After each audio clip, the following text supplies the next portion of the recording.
Hi ಆಸೆ ಧಾರಾವಾಹಿಯ ಮುಂದಿನ ಸಂಚಿಕೆಯನ್ನು ತಿಳಿಸ್ತಾ ಹೋಗ್ತೀನಿ. ಯಾರೆಲ್ಲ ನನ್ನ ಚಾನಲ್ನ ಫಸ್ಟ್ ಟೈಮ್ ನೋಡ್ತಾ ಇದ್ದೀರೋ ಪ್ಲೀಸ್ ಸಬ್ಸ್ಕ್ರೈಬ್ ಮಾಡಿ, ಹಾಗೆ ಲೈಕ್ ಮಾಡಿ, ಹಾಗೆ ಯಾರಿಗೆಲ್ಲ ಧಾರಾವಾಹಿ ಕಂಡ್ರೆ ಇಷ್ಟನೋ ಅವರೆಲ್ಲ ನನ್ನ ಚಾನಲ್ನ ಪ್ಲೀಸ್ ಸಬ್ಸ್ಕ್ರೈಬ್ ಮಾಡಿ. ಮುಂದಿನ ಸಂಚಿಕೆಯಲ್ಲಿ ಇಲ್ಲಿ ರೋಹಿಣಿ ಇದ್ದಳು, ಹೇಗಾದ್ರೂ ಮಾಡಿ ನನ್ನ ಮಗನ್ನ ಮನೋಜನ ಒಂದು ಮಾಡಬೇಕು, ಅವರಿಬ್ಬರು ಅತಿ ಕ್ಲೋಸ್ ಆಗಿರೋ ಥರ ನಾನು ಮಾಡಲೇಬೇಕು ಅಂತ ಅಂದ್ಬಿಟ್ಟು ಒಂದು ಪ್ಲಾನ್ನ ಮಾಡಿರ್ತಾಳೆ. ನನ್ನ ಮೈ ಮೇಲೆ ಕಲ್ಯಾಣಿ ಬಂದಿದ್ದಾಳೆ ಅಂತ ಅಂದ್ಬಿಟ್ಟು ದೆವ್ವನ್ ಥರ ಆ್ಯಕ್ಟ್ ಮಾಡಿ ಮನೋಜನ್ಗೆ ಆವಾಜ್ ಹಾಕೋಣ, ಅವಾಗಾದರೂ ನನ್ನ ಮಗನ ಜೊತೆ ಅವ್ನು ಚೆನ್ನಾಗಿರ್ತಾನೆ ಅಂತ ಅಂದ್ಬಿಟ್ಟು ಇಲ್ಲಿ ರೋಹಿಣಿ ಒಂದು ಪ್ಲ್ಯಾನ್ನ ಮಾಡಿಕೊಂಡು ಇನ್ನೇನು ಮನೋಜ ಮನೆಗೆ ಬರಬೇಕು. ಅವಾಗ ರೋಹಿಣಿ ಫುಲ್ ಕೂದಲೆಲ್ಲ ತೆರ್ಕೊಂಡು ಕೂತಿರ್ತಾಳೆ. ಅವಾಗ ರೋಹಿಣಿ ಏನು ಮಾಡ್ತಿದ್ಯಾ ಅಂತ ಅಂದ್ಬಿಟ್ಟು ಇಲ್ಲಿ ಮಾತಾಡಿಸ್ತಿರ್ತಾನೆ. ಅವಾಗ ರೋಹಿಣಿ ಫುಲ್ ಗರಮಾಗಿ ನಿಂತಿರ್ತಾಳೆ. ಯಾವಕ್ಕೆ ಈ ಥರ ನಿಂತ್ಕೊಂಡಿದ್ಯಾ, ಯಾಕೆ ಏನಾಯಿತು ನಿನಗೆ ಅಂತ ಅಂದ್ಬಿಟ್ಟು ಮನೋಜ ಕೇಳ್ತಾನೆ. ಅವಾಗ ರೋಹಿಣಿ ಇದ್ದಳು, ನಾನು ರೋಹಿಣಿ ಅಲ್ಲ, ನಾನು ಕಲ್ಯಾಣಿ ಅಂತ ಅಂದ್ಬಿಟ್ಟು ಇಲ್ಲಿ ರೋಹಿಣಿ ಹೇಳ್ತಾಳೆ. ಕಲ್ಯಾಣಿ, ಯಾವ ಕಲ್ಯಾಣಿ ನೀನು ಅಂತಂದು ಕೇಳಿದಾಗ, ನಿಮ್ಮ ಮನೆಗೆ ಒಂದು ಪಿಂಟು ಅಂತ ಹುಡುಗ ಬಂದಿಲ್ಲ, ಅವ್ರ ತಾಯಿ ನಾನು, ನೀನು ಹೆಂಡ್ತಿ ಅಲ್ಲ ಅಂತ ಅಂದ್ಬಿಟ್ಟು ಹೇಳ್ತಾಳೆ. ಏನು ಅವಳಾ, ಏಕೆ ಅಂತ ಅಂದ್ಬಿಟ್ಟು ಇಲ್ಲಿ ಮನೋಜ ಕೇಳಬೇಕಾದ್ರೆ ನಾನು ಹೇಳ್ತೀನಿ, ಅದ್ರ ಬದಲು ಫಸ್ಟು ಬಾಯಿಲಿ ಬಟ್ಟೆ ತುರ್ಕೋ ಅಂತ ಅಂದ್ಬಿಟ್ಟು ಇಲ್ಲಿ ರೋಹಿಣಿ ಇದ್ದಳು ಬಟ್ಟೆನ ಕೊಡ್ತಾಳೆ. ಅವಾಗ ಯಾಕೆ ರೋಹಿಣಿ ಈಗೆಲ್ಲ ಮಾತಾಡ್ತಾ ಇದೆಯಾ, ಏನಾಯ್ತು ನಿನಗೆ ಅಂತಂದು ಕೇಳಿದಾಗ, ಇಲ್ಲ ನೀನು ನನ್ನ ಮಗನ ಚೆನ್ನಾಗಿ ನೋಡ್ಕೊತ ಇಲ್ಲ, ನನ್ನ ಮಗನ ಕಂಡ್ರೆ ನೀನು ಆಗ್ತಾ ಇಲ್ಲ ಅಂತ ಅಂದ್ಬಿಟ್ಟು ಇಲ್ಲಿ ರೋಹಿಣಿ ವೇಷದಲ್ಲಿ ಕಲ್ಯಾಣಿ ಥರ ಇಲ್ಲಿ ರೋಹಿಣಿ ಒಂದು ನಾಟಕನ ಮಾಡ್ತಿರ್ತಾಳೆ. ಅವಾಗ ಮನೋಜ ಅದನ್ನು ನಂಬ್ಕೊಂಡ್ಬಿಟ್ಟು, ಅಯ್ಯೋ ರೋಹಿಣಿ ಯಾಕೆ ಈಗ ಆಡ್ತಾ ಇದೆಯಾ, ನಾನು ರೋಹಿಣಿ ಅಲ್ಲ ಕಲ್ಯಾಣಿ, ನೋಡು ಇದೇ ಫಸ್ಟು ನನ್ನ ಮಗನ ನೀನು ಚೆನ್ನಾಗಿ ನೋಡ್ಕೊಂಡ್ರೆ ನಾನು ನಿನ್ನ ಸುಮ್ಮನೆ ಬಿಡ್ತೀನಿ, ಅಕಸ್ಮಾತ್ ನನ್ನ ಮಗಗೆ ಊಟ ಮಾಡಿಸೋದು, ನನ್ನ ಮಗನ ದೂರ ತಳ್ಳೋದು ಈ ಥರ ಎಲ್ಲ ಮಾಡಿದ್ರೆ ನಾನು ಯಾವುದೇ ಕಾರಣಕ್ಕೂ ನಿನ್ನ ಸುಮ್ಮನೆ ಬಿಡಲ್ಲ, ನನ್ನ ಮಗನ ಕಾಯೋದಕ್ಕೋಸ್ಕರ ನಾನಿದ್ದೀನಿ, ಏನಾದರೂ ನನ್ನ ಮಗಗೆ ತೊಂದರೆ ಆಯಿತು ನಾನು ಯಾವುದೇ ಕಾರಣಕ್ಕೂ ನಿನ್ನನ್ನು ಬಿಡಲ್ಲ, ನೋಡು ನಾನು ದೂರದಿಂದಲೇ ನನ್ನ ಮಗನ ಕಾಯ್ತಾ ಇದ್ದೀನಿ ಅಂತ ಅಂದ್ಬಿಟ್ಟು ಇಲ್ಲಿ ರೋಹಿಣಿ ನಾಟಕನ ಆಡ್ತಿರ್ತಾಳೆ. ಅವಾಗ ಮನೋಜನ್ಗೆ ತಿಳಿದಿದ್ದಾನೆ, ಅಯ್ಯೋ ಸರಿ ನಾನೇನು ಮಾಡಬೇಕೀಗ, ಅವ್ನು ಬಂದಿರ್ತಾನೆ, ಅವ್ನ ಪಾಡಿಗೆ ಅವ್ನು ಇದಾನಲ್ಲ ಅಂತ ಅಂದ್ಬಿಟ್ಟು ಇಲ್ಲಿ ಮನೋಜ್ ಹೇಳ್ತಾನೆ.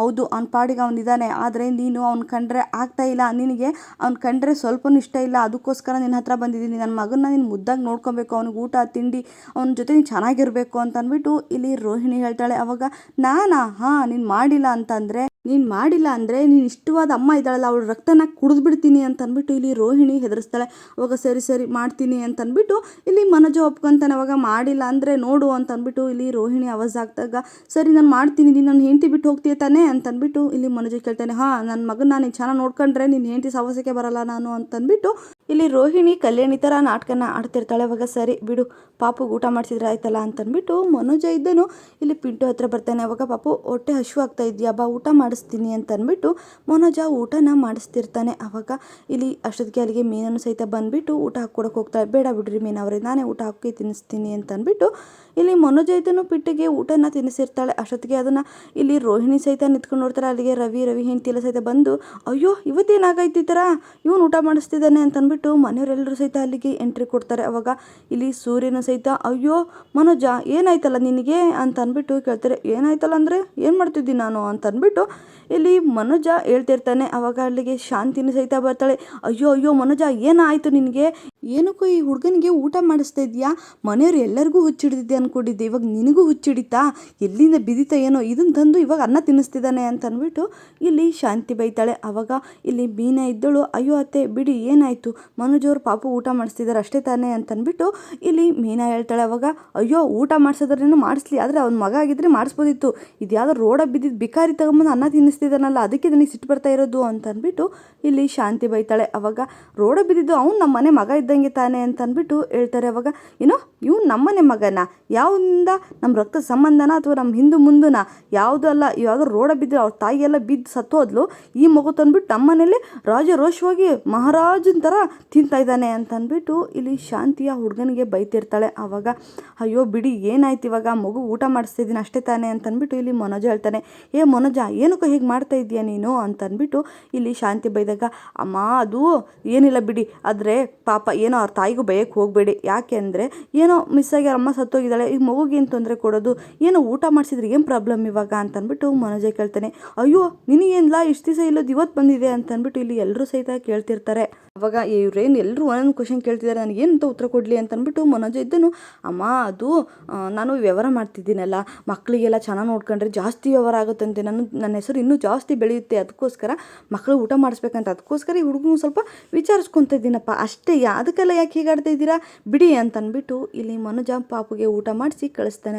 ಅವಾಗ ಸೂರ್ಯನಿಗೆ ಒಂದು ಡೌಟ್ ಬರುತ್ತೆ, ಅಯ್ಯೋ ಇವ್ನು ಕಂಡ್ರೇ ಇವ್ನಿಗೆ ಆಗ್ತಾ ಇರಲಿಲ್ಲ, ಅಂಥದ್ರಲ್ಲಿ ಇವನು ಯಾಕೆ ಇವನಿಗೆ ಊಟ ಮಾಡಿಸೋದು, ಇಷ್ಟು ಉಪಚಾರ ಮಾಡ್ತಿದ್ದಾನಲ್ಲ, ಏನೋ ಮ್ಯಾಟ್ರ್ ಐತಲ್ಲ, ಅದನ್ನು ತಿಳ್ಕೊಬೇಕಲ್ಲ ನಾನು ಅಂತ ಅಂದ್ಬಿಟ್ಟು ಇಲ್ಲಿ ಸೂರ್ಯ ಇದ್ದನು ಆ ಪಿಂಟುನ ಎತ್ಕೊಂಡು ಹೊರಗಡೆ ಹೋಗ್ತಾನೆ. ಅವಾಗ ಪಿಂಟು ಬಾರಲ್ಲ ಇಲ್ಲಿ, ನಿನ್ನ ಹತ್ರ ಏನೋ ಮಾತಾಡಬೇಕು ಅಂತ ಅಂದ್ಬಿಟ್ಟು ಪಕ್ಕದಲ್ಲೇ ಕೂರಿಸ್ಕೊತಾನೆ. ಅವಾಗ ತಗೋ ಚಾಕ್ಲೇಟು ಅಂತ ಅಂದ್ಬಿಟ್ಟು ಆ ಹುಡುಗನ ಕೈಲಿ ಕೊಡ್ತಾನೆ. ಅವಾಗ ಹುಡುಗ ಅವನು ಸ್ವಲ್ಪ ತನಕ ಮಾತಾಡ್ತಿರ್ತಾರೆ. ಅವಾಗ ನಿನ್ನ ಹತ್ರ ಏನೋ ಕೇಳ್ಬೇಕು ಕಂಡ್ಲ ನಾನು ಅಂತ ಅಂದ್ಬಿಟ್ಟು ಇಲ್ಲಿ ಸೂರ್ಯ ಹೇಳ್ತಾನೆ. ಅವಾಗ ಏನು ಅಂಕಲ್ ಏನು ಹೇಳಿ ಅಂತ ಅಂದ್ಬಿಟ್ಟು ಇಲ್ಲಿ ಆ ಹುಡುಗ ಹೇಳಿದಾಗ, ಇಲ್ಲ ನೀನು ಊಟ ಮಾಡೋದೇ ಕೂತ್ಕೊಂಡಿದ್ದಾಗ ಮನೋಜ್ ಅಂಕಲ್ ಯಾಕೆ ಬಂದು ನಿನಗೆ ಊಟ ಮಾಡಿಸಿದ್ರು ಅಂತಂದ್ಬಿಟ್ಟು ಇಲ್ಲಿ ಸೂರ್ಯ ಕೇಳ್ತಾನೆ.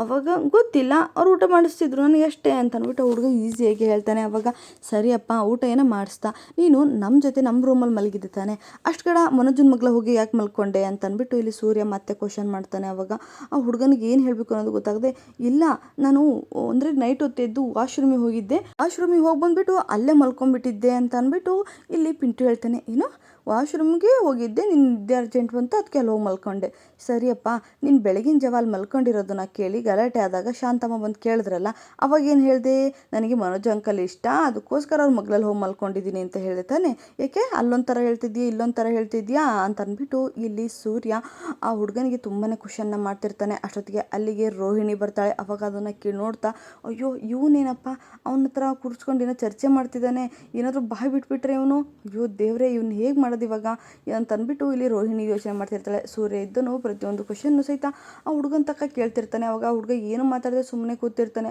ಓ ಜಾಗ ಸರಿ ಹೋಗ್ತಾ ಇಲ್ವಾ, ಇಲ್ಲಿ ಬೇಡ ಬಾ ನಮ್ಮ ರೂಮಲ್ಲಿ ಕೂತ್ಕೊಂಡು ಮಾತಾಡೋಣ ಅಂತ ಅಂದ್ಬಿಟ್ಟು ಇಲ್ಲಿ ಸೂರ್ಯ ಇದ್ದನು ಪಿಂಟುನ ಎತ್ಕೊಂಡು ತನ್ನ ರೂಮಿಗೆ ಕರ್ಕೊಂಡು ಹೋಗ್ತಾನೆ. ಇಲ್ಲಿ ರೋಹಿಣಿ ಇದ್ದಳು, ಅಯ್ಯೋ ಹೇಗಾದರೂ ಮಾಡಿ ಇವನು ಎಲ್ಲ ಬಾಯಿ ಬಿಡಿಸೋದ್ರೊಳಗಡೆ ನಾನು ಆ ಹುಡುಗನ ಫಸ್ಟ್ ಇತ್ತ ಕರ್ಕೊಬೇಕು ಅಂತ ಅಂದ್ಬಿಟ್ಟು ರೋಹಿಣಿ ಮತ್ತೆ ರೂಮಿಗೆ ಹೋಗ್ತಾಳೆ.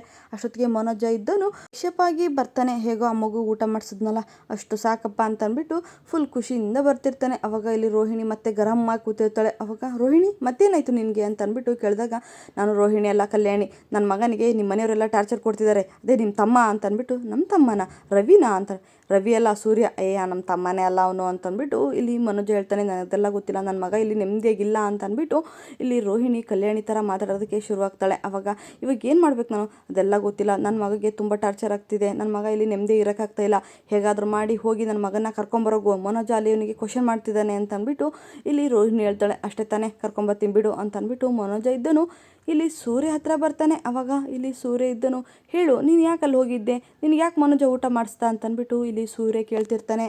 ಅಷ್ಟೊತ್ತಿಗೆ ಅಲ್ಲಿಗೆ ಮನೋಜ ಬಂದುಬಿಟ್ಟು, ಸೂರ್ಯಗೆ ಏನೋ ಮಾಡ್ತಾ ಇದೆಯಾ, ಆ ಹುಡುಗನಿಗೇನೋ ಪಾಪ ಆಸೆ ಅಂತ ಅಂದ್ಬಿಟ್ಟು ಊಟ ಮಾಡಿಸಿದ್ನಪ್ಪ, ಅದಕ್ಕೆ ಇಷ್ಟೊಂದು ಟಾರ್ಚರ್ ಕೊಡ್ತಾ ಇದೆಯಲ್ಲೋ, ಏನಾಯ್ತು ನಿನಗೆ ಅಂತ ಅಂದ್ಬಿಟ್ಟು ಇಲ್ಲಿ ಮನೋಜ ಕೇಳ್ತಿರ್ತಾನೆ. ಅಲ್ಲ ಕಂಡ್ಲಾ, ಆ ಹುಡುಗನ ಕಂಡ್ರೇ ಆಗ್ತಾ ಇರಲಿಲ್ಲ, ನೀನು ಹೆಂಗೆ ಊಟ ಮಾಡಿಸ್ತೆ ಅವನಿಗೆ ಅಂತಂದ್ಬಿಟ್ಟು ಇಲ್ಲ ಸೂರ್ಯ ಹೇಳ್ತಾನೆ. ಅವಾಗ ಅಯ್ಯೋ ಅದಾ ಬಾಯ್ಲಿ ಅಂತಂದ್ಬಿಟ್ಟು ಕಿವಿಲಿ ಹೇಳಕ್ಕೆ ಹೋಗ್ತಾನೆ. ಅವಾಗ ಇಲ್ಲ ನಮ್ಮಮ್ಮನ್ನ ಕಿತ್ಕೊಂಡ್ಬಿಡ್ತೀನಿ ಅಂತ ಅವಳು ಹೇಳಿದಾಳೆ, ನಾನು ಏನು ಹೇಳ್ಬಾರ್ದು, ಇಲ್ಲ ಕಣ ಹುಡುಗನ ಮೇಲೆ ಸ್ವಲ್ಪ ಆಸೆ ಆಯಿತು ಅದಕ್ಕೆ ಊಟ ಮಾಡಿಸಿದ್ನಪ್ಪ, ಅದಕ್ಕೆ ಯಾಕೆ ಆ ಹುಡುಗನಿಗೆ ಈ ಥರ ಹಿಂಸೆ ಕೊಡ್ತಿದ್ದೀಯ, ಬಾರ ಪಿಂಟು ಹೋಗೋಣ ಅಂತಂದ್ಬಿಟ್ಟು ಆ ಮಗುವಿಗೆ ಹಾಲು ಕೊಡ್ತೀನಿ ನಾನು ಅಂತಂದ್ಬಿಟ್ಟು ಇಲ್ಲಿ ಮನೋಜ ಇದ್ದನು ಆ ಮಗುನ ಎತ್ಕೊಂಡು ಹೊರಡ್ತಾನೆ. ಅಷ್ಟೊತ್ತಿಗೆ ರೋಹಿಣಿ ಅದನ್ನು ನೋಡಿಬಿಟ್ಟು ರೂಮ್ ಒಳಗಡೆ ಹೋಗ್ತಾಳೆ. ಮನೋಜನಿಗೆ ಡೌಟ್ ಬರುತ್ತೆ, ಇವನು ಕಂಡ್ರೇ ಆಗ್ತಿರ್ಲಿಲ್ಲ, ಅಂಥದ್ರಲ್ಲಿ ಇವನಿಗೆ ಯಾಕೆ ಇಷ್ಟೊಂದು ಉಪಚಾರ ಮಾಡ್ತಿದ್ದಾನೆ. ಇಲ್ಲಿ ಸೂರ್ಯನಿಗೆ ಫುಲ್ ಡೌಟ್ ಶುರುವಾಗುತ್ತೆ. ಇಲ್ಲಿ ರೋಹಿಣಿ ಆಡ್ತಾ ಇರೋ ನಾಟಕ ಎಲ್ಲ ಮನೋಜನ್ಗೆ ಹಾಗೆ ಸೂರ್ಯನಿಗೆ ಗೊತ್ತಾಗುತ್ತಾ ನೆಕ್ಸ್ಟ್ ವಿಡಿಯೋದಲ್ಲಿ ತಿಳಿಸ್ತೀನಿ. ಯಾರೆಲ್ಲ ನನ್ನ ವಿಡಿಯೋನ ಕೊನೆ ತನಕ ನೋಡಿದಿರೋ ಎಲ್ಲರಿಗೂ ಹೃದಯಪೂರ್ವಕ ಧನ್ಯವಾದಗಳು. ನೆಕ್ಸ್ಟ್ ವಿಡಿಯೋದಲ್ಲಿ ಸಿಗ್ತೀನಿ, ಬಾಯ್.